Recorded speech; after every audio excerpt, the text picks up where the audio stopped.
Mbanje kubasuhuza nizere ko mumeze neza nk'ibisanzwe ni mwarimu Mugisha. Aha mafite interuro ebyiri. Interuro ya mbere avuga ngo safe journey, bivuze ngo urugendo ruhire, ariko iyi journey kuyandika byarananiye. Journey like this, journey yo kwandika urugendo byarananiye. Safe journey, iyo ubwiye umuntu ngo safe journey umubwiye ngo urugendo ruhire. Hanyuma umubwiye ngo safe flight umubwiye ngo uguruke mu mahoro. No kuvuga ngo izi nteruro ni interuro ebyiri zitandukanye. Iyo umuntu ari bugende n'imodoka uramubwira ngo safe journey, iyo ari bugende n'indege uramubwira ngo safe flight, bivuze ngo urugendo ruhire, ahangaha muguruka amahoro. Nujya uherekeza umuntu ku kibuga cy'indege jya umubwira ngo safe flight, kuko aba agiye kugenda nyine n'indege. Hanyuma umuntu ugiye kugenda n'imodoka uramubwira ngo safe journey, urugendo ruhire. Yego, niyo mpamvu ujya wumva akantu ka safe flight ku muntu wese ugiye hanze bakamubwira n'uwamupostinze ukabona yanditseho safe flight, nibyo baba bashatse kuvuga nyine uguruka amahoro, cyangwa se nyine mu yandi magambo ni urugendo ruhire, ariko kuko aragenda n'indege ugakoresha ijambo flight. Murabizi sinjya mbatenguha. Uyu munsi rero dukomeje na gahunda yacu yo kwihugura mu rurimi rw'icyongereza, aho tugiye gukomeza tureba verb cyangwa se tureba igikorwa n'ugikora uko yitwa. Urugero rwa mbere dufite ni verb to produce.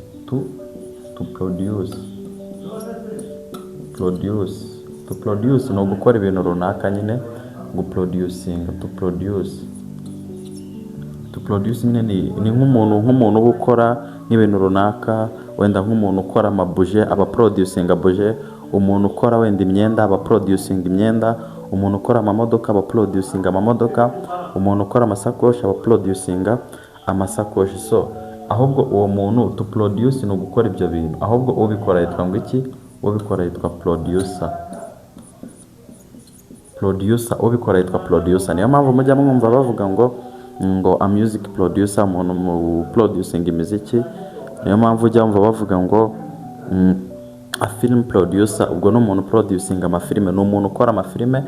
A music producer ni umuntu producing nyine imiziki, ukora imiziki. Ushobora kubikoresha rero uvuga ngo I am, cyangwa kuvuga ngo I produce, wenda ukavuga ngo I produce food, ubwo wavuze ngo nkora ibiryo. Ubwo dufite nk'aba bantu wenda baba bakora nko muri agriculture, mu buhinzi, abana bakora muri agriculture, ukavuga ngo I am a producer, ndi umuntu ukora ibintu runaka. I am a producer. Bashobora guhita kuvuga kubaza uti what do you produce, ese ukora iki? Ukavuga ngo I produce clothes, food, whatever. We are all producers, twese turaproducing. Yewe n'abamama buriya ababyeyi nabo ni producer, kuko bakora umuntu nyine, they produce a person. Biba bitangaje rero, izi verb zitangaje, ni mpamvu tuba dukwiye kuziga. Noneho ushobora kwibaza kandi ese ko producer ari umuntu producing, wa wundi noneho uconsuming ibintu bamwita ngo iki? Bamwita consumer.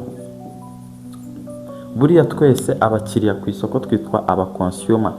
Abantu mwize economy murabizi, niba uri gukoresha ikintu uri kugiconsuming, yego rero uri consumer. Nk'uku nguku muri kwiga icyongereza none muri guconsuminga amasomo ndi gutanga, muri kuya consuming kuko hari ubumenyi ari kubahereza. Iyo uri kurya ibiryo uri kubiconsuming, nuko bimeze rero. Uwakoze filime bari producing consuming. Yego, niyo mpamvu ku isoko aba icyo bita producer na consumer. Nuko biba bimeze rero, umwe ara producing undi akaza consuming. Ibi rero biva kuri verb to consume, bivuze nyine gukoresha ikintu runaka.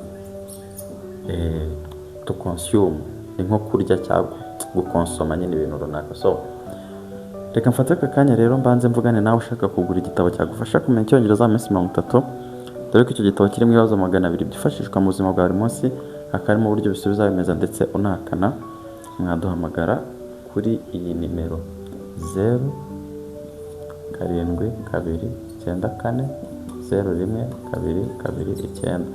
Mwaduhamagara kuri ya nimero. Ibyo bitabo ni ingenzi cyane, bifasha abantu bari gutangira kwiga icyongereza ndetse n'abageze hagati, ku muntu wese ushaka kumenya uburyo yajya asubiza ibibazo bamubaza kandi akabisubiza adategwa, dore ko ibirimo byose bisemuye mu Kinyarwanda. To work, verb ya kabiri tugiye gukomerezaho ni to work, gukora. ese umukozi bamwita ngo iki? To work niba ari ugukora, mbese umukozi bamwita ngo iki? To work niba ari ugukora, umukozi bamwita ngo iki? Umukozi bamwita a worker.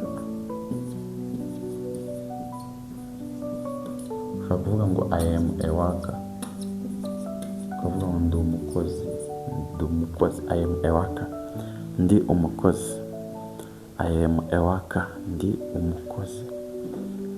To work gukora, I am a worker, njyewe ndi umukozi, burya ndimwe umukozi, I am a worker. So ushaka kuvuga ngo ndimwe gukora akanya, okay, tugiye kuvuga ngo ndimwe gukora I am working, waba uvuze ngo ndimwe gukora, sibyo? Noneho reka tuvuge ngo nkora hano, I work ati, ugahita ushyira ahantu ukora ati the bank, nkora kuri banki, ati market, nkora ku isoko, ugashyiraho n'ahandi hose wifuza gukora. Uburyo bwa mbere ni ukuvuga ngo a worker, umukozi, I am a worker, ndi umukozi, I am working, ndi gukora, I work at the bank, nkora kuri banki, I work at the market, nkora ku isoko. Urabona ko riba ari ijambo rimwe ariko rishobora kuvamo ibintu byinshi cyane kandi by'ingenzi bishobora kugufasha aho ujya hose. Reka dusibe verb to produce kugira ngo turebe n'ibindi bikurikiyeho. Turebe verb ya gatatu. Verb ya gatatu iravuga to lie, kubeshya. Ese umubeshyi bamwita ngo iki? Yes, gatatu, to lie, kubeshya. Umubeshyi bakamwita a liar. Umubeshyi, iyo umuntu akubwira ngo you are a liar, aba akubwira ngo wowe uri umubeshyi, kandi abikubwira bimubabaje. You are a liar, wowe uri umubeshyi. Ku bantu muri mu mahanga, umuntu umuzungu nakubwira ngo you are a liar, uzamenye ko yagutakarije icyizere cyose yakugiriraga. Azakubwira ati uri umubeshyi, uri indyarya, bagatsindwa. So yego, ntabwo abazungu buriya bakunda umuntu babeshya, ariko inaha muri Afurika twikundira kubeshya, ariko hakurya mu mahanga ntabwo bakunda umuntu babeshya. So bivuze ikintu ugomba kuba ukomeje. So umuntu nakubwira ngo you are a liar, turi muri Afurika uzisekera umureka, ko nakubwira muri mu mahanga uzamenye yuko yakunyujijemo ijisho. Indi verb ya kane iravuga ngo to believe, kwizera. Ese umwizera bamwita ngo iki? Umwizera bamwita a believer, a believer. Hano ukuntu byanditse nawe, a believer, I am a believer, ndi umwizera, I am a believer, njyewe ndi umwizera. I am a believer, njyewe ndi umwizera. To believe, kwizera, I am a believer, njyewe ndi umwizera, I am a believer, njye ndi umwizera. Ubwo ngubwo uba wizera Imana. Iyo uvuze ngo I am a believer, uba uvuze ngo njye nizera Imana, ndi umwizera. Yes, buriya abarokore barabyumva cyane, I am a believer, ndi umwizera. So verb ya gatanu,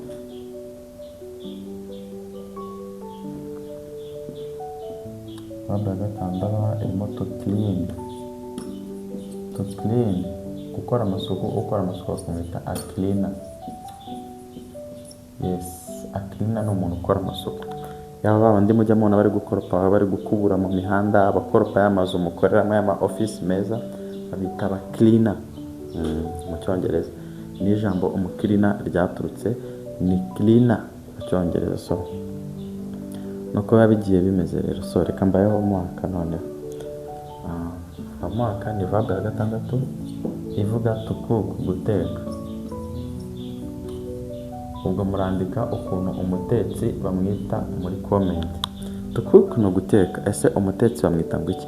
Nicyo kintu mugiye kwandika muri comment. So nshaka no guhita nyuza itangazo rigira riti ku bantu mwese mushaka kwiga Icyongereza iri private, mukakiga neza kandi mukakimenya, mukamenya kukidudubiza bitabagoye kandi nta mbogamizi zibaye. Utitaye ngo mfite imyaka 50, mfite imyaka 60 ngo ndakuze, hamagara ino nimero 0722940129.